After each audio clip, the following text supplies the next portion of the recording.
स्वागत है career consultancy के ऑनलाइन प्लेटफॉर्म पर। कैसे हैं आप लोग? उम्मीद करते हैं अच्छे होंगे, स्वस्थ होंगे। तो आज के लेक्चर में नंबर सिस्टम का ही जो मिसलेनियस वाला पार्ट है, अर्थात जो अब तक हम नंबर सिस्टम से पढ़े हैं, उसी में से कुछ क्वेश्चन लिया जाए, जिसको विविध नाम दिया गया है, जैसे आप बोर्ड पर देख पा रहे हैं। संख्या पद्धति का जो विविध का क्वेश्चन है, जिसमें हर टाइप के क्वेश्चन, 2-4 क्वेश्चन लेकर के सॉल्व किया जाए और ये देखा जाए कि कैसे कैसे नंबर सिस्टम से और तरीके से क्वेश्चन पूछे जा सकते हैं। क्योंकि नंबर सिस्टम से हमने इकाई-अंक ज्ञात करना सीखा, जानवरों से संबंधित प्रश्न पढ़ा, अंकों पर आधारित प्रश्न पढ़ा, गुणनखंड पढ़ा, घातांकीय भागफल पर पढ़ा, तो बहुत सारे टाइप के क्वेश्चन हमने पढ़ा। आज हम विविध वाले सेक्शन पर थोड़ा सा बात करेंगे और क्वेश्चन को लेकर के उसको सॉल्व किया जाए कि कैसे कैसे और प्रकार से क्वेश्चन नंबर सिस्टम से पूछे जा सकते हैं। तो चलिए इसकी शुरुआत एक एक क्वेश्चन को लेकर के हम आगे बढ़ेंगे। तो जैसे पहला क्वेश्चन लिया गया है, जो आप बोर्ड पर देख पा रहे हैं, लिखा है, बहुत आसान है लेकिन थोड़ा सा समझदारी से काम लेना होगा। तो हमसे ये कहा गया है कि क्वेश्चन पहले पढ़ा जाए। कोई अंक दिया है, जैसे 0, 2, 3, 6 और 7। इन अंकों से बनने वाली, चूंकि 5 अंक है तो, और 7 से बनने वाली 5 अंकों की, ध्यान रखिएगा, 5 अंकों की बड़ी से बड़ी संख्या, 5 अंकों की बड़ी से बड़ी संख्या और छोटी से छोटी संख्याओं में अंतर कितना होगा, ये हमारा क्वेश्चन है। मतलब यदि 0 को ले ले, 2 को ले ले, 3 को ले ले, 6 को ले ले और 7 को ले ले, ये 5 अंक दिया है। तो इन अंकों से जो बड़ी से बड़ी संख्या बन रही है और छोटी से छोटी संख्या बनेगी, उनके बीच डिफरेंस क्या होगा, अंतर क्या होगा, यही हमसे क्वेश्चन पूछा गया है। तो अब हम ये देखें कि इन अंकों को लेकर के, ये 5 ही है, तो 5 अंकों की बड़ी से बड़ी संख्या क्या बनेगी और छोटी से छोटी संख्या क्या बनेगी, इस पर बात किया जाए। अब मान लिया जाए, एक चीज ध्यान रखिएगा, तो 5 जो बड़ी से बड़ी संख्या बनेगी, बड़ी से बड़ी संख्या वो क्या होगी? तो बड़ी से बड़ी संख्या, अब पांचों अंक को लिया जाए तो जो सबसे बड़ा अंक है उसको पहले रखा जाए, क्रम से ऐसे रखा जाए, जो सबसे बड़ा अंक है उसको पहले रख दें, उससे छोटे अंक को उसके बाद में रख दें, ये तरीका होता है। फिर उससे छोटे अंक को उसके बाद में, उससे छोटे अंक को उसके बाद में और सबसे छोटे अंक को सबसे बाद में। बड़ी संख्या बनाने का एक तरीका होता है कि सबसे बड़े अंक को सबसे पहले, उसके बाद में क्रमवार हम और वही क्रम में घटाते अंकों को रखते चले जाएं। तो ये आपकी जो संख्या बनेगी 76320, ये 5 अंकों की बड़ी से बड़ी संख्या बनेगी। बड़ा अंक पहले, फिर उसके बाद में छोटा, उसके बाद में छोटा, उसके बाद में छोटा और उसके बाद में छोटा। ठीक है ना?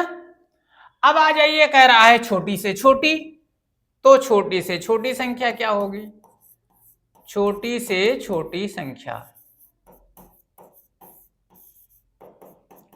तो अब जैसे बड़ी से बड़ी संख्या बनाने में हमने क्या किया था, बड़े अंक को पहले, फिर छोटा, फिर छोटा, फिर छोटा और वही क्रम में रखा था। छोटी संख्या बनाने के लिए सबसे छोटा अंक पहले रख दें, उसके बाद में उससे बड़ा, उससे बड़ा, उससे बड़ा, उससे बड़ा, अर्थात जो सबसे पहला अंक आएगा वो सबसे छोटा अंक आएगा। तो इनमें देखिए सबसे छोटा अंक क्या है? 0, 2, 3, 6 और 7 हमने आरोही क्रम में रख दिया। तो ये बन गया क्या? छोटी से छोटी संख्या बन गई।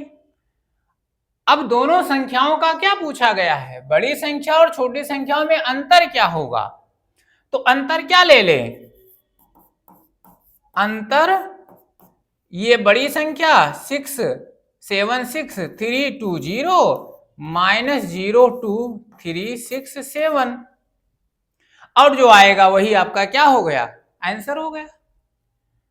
तो क्वेश्चन हमारा तो लग गया, लेकिन क्वेश्चन लगा नहीं, ध्यान रखिएगा, क्वेश्चन लगा नहीं, क्वेश्चन जो आएगा वो सही आंसर नहीं होगा, वो गलत आंसर होगा। अब गलत कैसे है भाई, संख्याएं तो ठीक ठाक बनी है, अंतर भी हमने निकाला है, तो जो आंसर आएगा वो गलत कैसे आएगा, तो गलत इसलिए आएगा क्योंकि संख्याओं को हमने गलत बनाया है, संख्याओं को हमने गलत बनाया है। कहां गलत बनाया है, बड़ी संख्या जो बनाया है वो एकदम सही हमने बनाया है, बड़ी संख्या एकदम सही बनाया है, उसमें कोई गलती नहीं है। तब जो छोटी संख्या हमने बनाई है ये गलत है। क्यों गलत है, क्योंकि जो हमने बनाया 02367, अब मान लीजिए 02367 लिखा जाए या इसको 2367 लिखा जाए, क्या इनमें कोई अंतर है, नहीं है ना, इनमें कोई अंतर नहीं है। अब हमने संख्या, चूंकि ये जो वैल्यू है वो यही वैल्यू है, नहीं वैल्यू है। अब ये संख्या क्या कितने अंकों की है, 4 अंकों की, हमसे क्या कह रहा है 5 अंकों की बड़ी संख्या लेनी है, तो 5 अंकों की बड़ी संख्या लेनी है, तो ये जो हमने बनाया है अर्थात ये संख्या ये नहीं होगी, फिर क्या होगी, तो 5 अंकों की संख्या हमें छोटी संख्या बनाई कैसे जाए, हाँ यदि ये 0 नहीं होता, 0 के स्थान पर 1 होता, तब आप 1 पहले रख देते, 2367 रख देते, तब ठीक था, लेकिन किसी भी कोई भी जब संख्या होगी तो उसकी शुरुआत 0 से कहां होती है, 0 से शुरुआत ही नहीं होगी, 0 या तो बीच में कहीं आएगा या तो बाद में आएगा।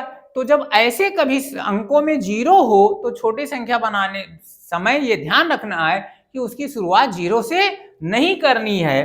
तो फिर क्या करनी है, तब हम इस संख्या की शुरुआत बनाने के लिए, छोटी संख्या को बनाने के लिए करेंगे क्या, तो अब यहां क्या करना है कि सबसे पहले 0 के अतिरिक्त जो सबसे छोटा अंक है उसको लेंगे, ये चीज हमेशा ध्यान रखना, 0 के अतिरिक्त जो सबसे छोटा अंक है उसको लेंगे, तो अब सबसे छोटा अंक है 2, उसके बाद में कभी भी यदि आपके सामने ऐसे क्वेश्चन आए, उसके बाद में क्या करेंगे, उसके बाद में फिर 0 लगा देंगे, सबसे पहले सबसे छोटा अंक ले लेंगे 0 के अतिरिक्त, 0 के अलावा जो सबसे छोटा अंक है वो ले लेंगे, उसके बाद में फिर आप तुरंत 0 लगा देंगे, और 0 लगाने के बाद अब बाकी बचे अंकों को आरोही क्रम में रख देंगे, मतलब घटते से बढ़ते क्रम में। तो अब बचा क्या 3, 6, 7, ये आपकी 5 अंकों की सबसे छोटी संख्या बनेगी,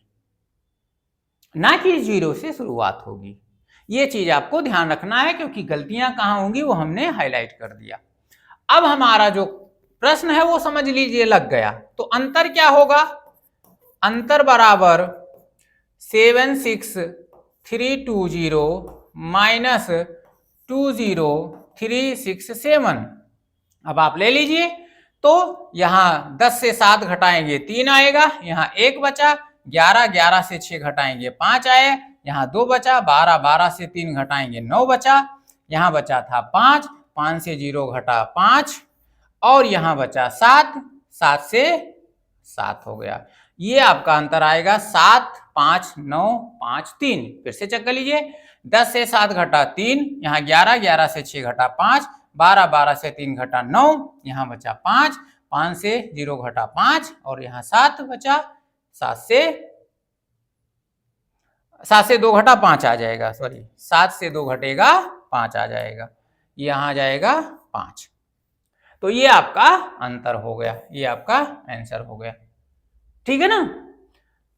3, 5, 12 से 10 से 7 घटा 3, 11 से 6 घटा 5, 12 से 3 घटा 9, 5 से 5 और 7 से, ये आपका आंसर हो गया। तो ये हमेशा ध्यान रखना, इसको बनाने में आप समझदारी दिखाइएगा, ठीक है ना। स्क्रीनशॉट ले लीजिए। चलिए कुछ और अगला क्वेश्चन लिया जाए, क्योंकि हमारा विविध का टॉपिक है तो जो क्वेश्चन होगा वो हर अलग अलग टाइप का होगा। चलिए अगले क्वेश्चन पर बात करते हैं, क्या कह रहा है, ध्यान दीजिएगा। अब ये क्वेश्चन बहुत इंपॉर्टेंट है, कई बार पूछे गए हैं एग्जाम में। दो संख्याओं का योगफल दिया है 12 और गुणनफल 35 दिया है, तो उनके व्युत्क्रमों का योग क्या होगा। तो पहले जो दिया है उसको लिख लें, योग दिया है 12 और गुणनफल दिया है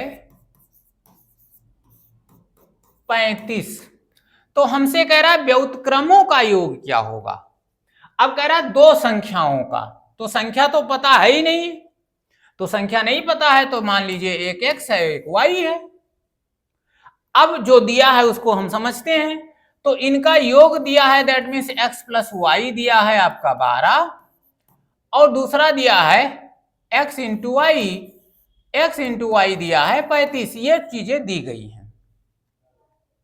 हमसे कह रहा है व्युत्क्रमों का योग क्या होगा। तो व्युत्क्रम का क्या मतलब होता है, जैसे x प्लस वाई ये तो योग हो गया, व्युत्क्रम का योग, तो व्युत्क्रम का मतलब होता है जो x है वो 1/x और y है वो 1/y, ये हैं संख्याओं के व्युत्क्रम। ये जैसे x है तो उसका 1/x कर दीजिए तो वो x का व्युत्क्रम कहलाता है, y है तो उसका 1/y कर दीजिए तो वो संख्या का व्युत्क्रम कहलाता है। तो हमसे कह रहा है दो संख्याओं का योग और गुणनफल दिया है, उनके व्युत्क्रमों का अर्थात संख्या जो है उसके व्युत्क्रमों का योग आपको निकालना है। 1/x प्लस 1/y का मान बताना है। तो अब हमने लिख दिया 1/x प्लस 1/y। अब एलसीएम लेने का जो तरीका है भिन्नों को जोड़ का, वो तरीका हम देखते हैं। तो देखिए एलसीएम हो गया x और y, x x कैंसिल हो गया, y बचा, y का नाम y हो गया, प्लस y y कैंसिल हो गया, x का नाम x बचा। तो जो व्युत्क्रमों का योग आया वो आया क्या, y प्लस एक्स अपान एक्स वाई। अब ये जो ध्यान रखिएगा, ये जो y प्लस एक्स है, a प्लस बी बराबर बी प्लस ए होता है। अरे भाई इसको यदि हम a प्लस बी बराबर बी प्लस ए होगा, नहीं होगा, होगा, तो हम y प्लस एक्स को क्या लिख सकते हैं, x प्लस वाई कर सकते हैं, और ये नीचे एक्स वाई है। तो जो व्युत्क्रमों का योग है वो क्या आया, x प्लस वाई अपान एक्स वाई। अब आप देखिए x प्लस वाई का मान यहां दिया ही है 12 और एक्स वाई का मान दिया है क्या 35। अब क्या कोई कॉमन डिवीजन है, नहीं है, तो यही आपका क्या हो जाएगा, यही आपका आंसर हो जाएगा। तो इस टाइप के जो क्वेश्चन होंगे, व्युत्क्रमों का योग निकालना है, यदि योगफल और गुणनफल दिया है तो व्युत्क्रमों का योग ऐसे निकाला जाता है। अब यदि आप इसको चाहें तो हमेशा के लिए इसको कंठस्थ कर लीजिए कि यदि कहीं योगफल, दो संख्याओं का योगफल और गुणनफल दिया है, क्या दिया है, योगफल और गुणनफल यदि दिया है, तो व्युत्क्रमों का ध्यान रखिएगा, व्युत्क्रमों का योग निकालने के लिए क्या करते हैं, योग बटा गुणनफल या योगफल बटा गुणनफल, ये आप कंठस्थ कर लीजिए। तो ये इतना करने की जरूरत, हमने करके दिखा दिया है, यदि आप कंठस्थ कर लेंगे तो करने की जरूरत नहीं है। क्या हो जाएगा, व्युत्क्रमों का योग यदि योगफल दिया है और गुणनफल दिया है तो व्युत्क्रमों का योग क्या होगा, योगफल बटा गुणनफल हो जाएगा। आ रहा है समझ में क्वेश्चन। तो ये क्वेश्चन हो गया, इसका भी स्क्रीनशॉट ले लीजिए। चलिए और आगे कुछ क्वेश्चन देखा जाए, मिसलेनियस का पार्ट चल रहा है तो कुछ और क्वेश्चन पर बात किया जाए। अब देखिए क्या कह रहा है, ये भी क्वेश्चन आया हुआ है, कोई एक संख्या है, पता नहीं कौन सी संख्या है, जब पता नहीं है तो माना x है, हमारी संख्या माना x है, जब पता नहीं है तो x है। कोई एक संख्या है जिसमें 15 से गुणा करने पर, जब उस संख्या में 15 से गुणा करते हैं, मान लिया जाए x है, इस संख्या में जब हम 15 से गुणा करते हैं तो गुणनफल जो प्राप्त होता है वो एक ऐसी संख्या प्राप्त होती है, गुणनफल एक ऐसी संख्या प्राप्त होती है जिसके सभी अंक 5 हैं। जो यहाँ गुणनफल प्राप्त होता है वो एक ऐसी संख्या प्राप्त होती है जिसके सभी अंक 5 हैं। तो हमसे कह रहा है वह छोटी से छोटी संख्या क्या होगी, अर्थात जो x है वो छोटी वैल्यू क्या होगी जिसमें 15 से गुणा करने पर सभी अंक 5 प्राप्त होते हैं। अच्छा, अब यहां मैंने 4 बार लिखा है, आप 5 बार 6 बार लिख सकते हैं, अर्थात वो संख्या जो गुणनफल प्राप्त होगा जिसके सभी अंक 5 हैं उसमें कितने 5 होंगे ये नहीं बताया गया है। तो यही क्वेश्चन का लॉजिक है कि लगाएंगे कैसे। तो जब आपसे कहा जाए कि किसी संख्या में 15 से गुणा करने पर एक ऐसी संख्या या एक ऐसा गुणनफल प्राप्त होता है जिसके सभी अंक 5 हैं, तो अब आपको करना क्या है कि मान ले गुणनफल ये चूंकि सभी अंक 5 हैं तो 5 5 5 5 5, अब कितने बार 5 लिखेंगे आप स्वेच्छा से लिख सकते हैं, 3 बार 4 बार 5 बार 6 बार। अब एक चीज और ध्यान रखना, गुणनफल बराबर क्या होता है, गुणनफल बराबर क्या होता है, संख्या जो गुणनफल आया है वो संख्या गुणे गुणा करने वाली संख्या, गुणा करने वाली संख्या। अब देखिए गुणनफल हमको मिला है 5 5 5 5 5, कितने बार पता नहीं, और संख्या हमसे पूछी गई है और गुणनफल गुणा करने वाली संख्या 5 है। तो अब आपको करना क्या है यह समझना है। तो जो संख्या हमको प्राप्त होती है 5 5 5, उसको क्या कर देंगे, गुणन करने वाली संख्या से भाग कर देंगे, और जैसे इसको जब इधर लाएंगे तो भाग में आ जाएगा तो आपको संख्या मिल जाएगी। तो करेंगे क्या, इसको ध्यान से समझिए। तो हम करते क्या हैं, यदि ऐसे क्वेश्चन आ जाए तो आपको क्या करना है, जो संख्या प्राप्त होती है और कहा गया है उसके सभी अंक 5 हैं, तो अब आप क्या करिए 4 5 6 बार लिख लीजिए, और जिससे गुणा करना है उससे उसको कर दीजिए भाग। ठीक है ना। जो अंक प्राप्त होते हैं, जो संख्या प्राप्त होती है उसको कई बार आप लिख लीजिए, और जिससे गुणा की जाती है उससे कर दीजिए भाग। अब भाग कब तक करना है, जब तक ये 15 से ये संख्या पूरी पूरी कट ना जाए। तो जैसे अब देखिए यहां 55 है तो 15 तिया 45 भाग किए, 10 बचा, फिर 5 उतारे, 15 सत्ते 105। देखो यहां पूरी पूरी ये संख्या क्या हो गई, विभाजित हो गई। अब बस यही आपको छोड़ देना है। ध्यान रखिएगा, यदि यहां ये कटता ना तो फिर 5 उतारते, फिर 15 से भाग करते, फिर 5, ये जब तक यहां शेषफल 0 नहीं आएगा तब तक आपको भाग करते रहना है। संयोग है कि हम जैसे 2 बार भाग किए वैसे हमारा, अब ये इधर जो 5 बच रहा है उससे आपका कोई लेना देना नहीं है, ये जहां शेषफल 0 आ जाए, अब जहां शेषफल 0 आएगा वहीं आपको रुक जाना है। रुकने के बाद आपका भागफल क्या आया है 37, तो आपका आंसर वही क्या हो जाएगा 37 हो जाएगा।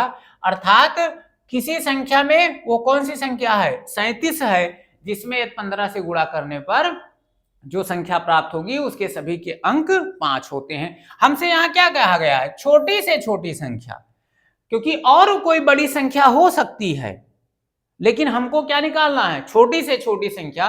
तो छोटी से छोटी संख्या क्या है 37 है। आया समझ में।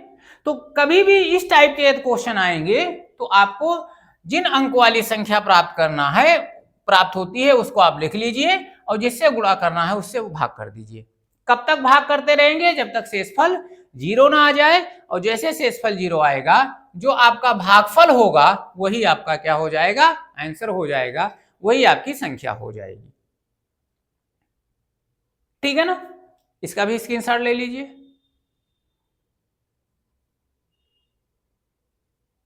चलिए एक अगला क्वेश्चन और लेते हैं। अब ये क्वेश्चन कहा है, जरा इसको लगाने की कोशिश करिए।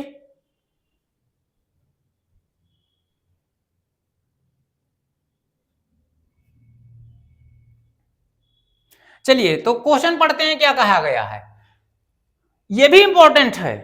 कहा है एक संख्या को 69 से भाग करने पर, 69 से भाग करने पर शेषफल 45 प्राप्त होता है। यदि उसी संख्या को 23 से भाग दिया जाए तो शेषफल कितना प्राप्त होगा। शेषफल पूछा गया है।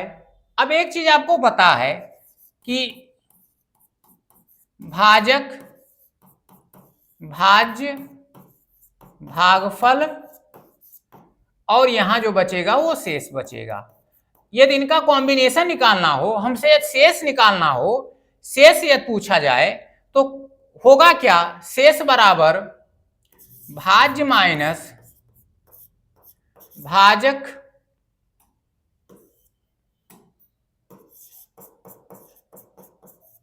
गुणे भागफल, ये होता है शेष। अब देखिए एक संख्या को 69 से भाग करने से शेषफल 45 प्राप्त होता है, तो उसी संख्या को, उसी संख्या मतलब भाज्य पता नहीं है, भाजक 43 से भाग दिया जाए, सॉरी 23 से भाग दिया जाए, भाजक पता है, और भागफल क्या प्राप्त होता है वो भी नहीं पता है। तो शेषफल कैसे निकाल सकते हैं, क्योंकि जब तक ये तीन चीजें नहीं पता होंगी, भाज्य, भाजक और भागफल, तब तक शेषफल नहीं निकलेगा। तो जो ये क्वेश्चन है ये एक तरीके पर आधारित क्वेश्चन है और बहुत सरल तरीके से आप लगा सकते हैं, लेकिन इंपॉर्टेंट क्वेश्चन है। तो अब इस टाइप से क्वेश्चन आए तो क्या करना है, ध्यान से समझिएगा, देखिएगा। सबसे पहले क्या करना है, ये जो 69 आपका क्या कह रहा है, एक संख्या को 69 से भाग देने पर, ये आपका क्या है, पहला भाजक है। 69 से भाग देने पर शेष क्या मिलता है, शेष मिलता है 45, हमने लिख लिया। अब आपका कह रहा उसी संख्या को 23 से भाग करने पर, ये आपका दूसरा भाजक है, दूसरा भाजक है, दूसरा भाजक है 23, और हमसे कह रहा है फिर शेष क्या होगा। तो ये चीज आप ध्यान रखिएगा। अब कैसे लगाएंगे, तो ये क्वेश्चन तभी बनेगा जब आपका पहला भाजक दूसरे भाजक का कुछ गुना हो। ये चाहे जैसे भी क्वेश्चन बनेगा वो रहेगा ही रहेगा। जैसे देखिए यहां 69 है, यहां 23 है, 23 क्या 69 होता है, मतलब जो पहला भाजक है वो दूसरे भाजक का कुछ गुना जरूर लिखा होगा, 2 गुना, 3 गुना, 4 गुना, 5 गुना। ये हमेशा क्वेश्चन जब ये रहेगा तभी हम लगा सकते हैं।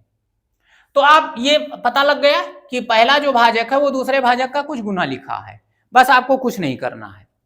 अब आपको क्या करना है, जो पहला शेष है उसको भाग कर देना है दूसरे भाजक से, पहला शेष को भाग कर देना है दूसरे भाजक से, ठीक है ना।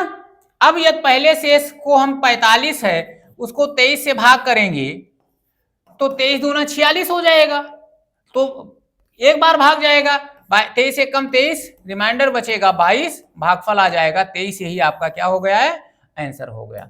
यही 22 क्या हो गया, आंसर हो गया। जो शेष बचा वो क्या बचा, 22।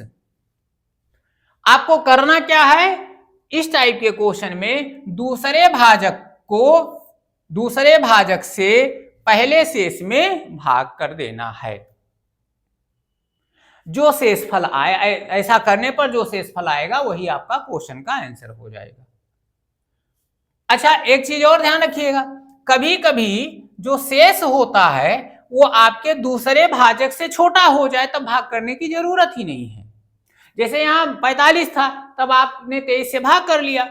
यदि जो पहला शेष है वो दूसरे भाजक से छोटा है, जैसे 45 के बजाय यहां 15 होता, तब वो पहला जो शेषफल है वो दूसरे भाजक से भाग हो ही नहीं पाएगा, तो जो यहां शेष बचेगा वही शेष यहां भी बचेगा। दैट मीन्स आपका आंसर यही हो जाएगा। तो यदि आपका जो शेष है वो दूसरे भाजक से छोटा है तो जो शेष है वही आपका आंसर हो जाएगा, और यदि पहला शेष दूसरे भाजक से बड़ा है तो आप क्या करेंगे, पहले शेष को दूसरे भाजक से भाग कर लेंगे और करने के बाद जो शेष आएगा वो आपका आंसर होगा। चूंकि यहां पहला शेष 45 था, भाजक दूसरा 23 था, इसलिए 45 को 23 से हमने भाग किया, शेष आया 22, तभी आंसर होता।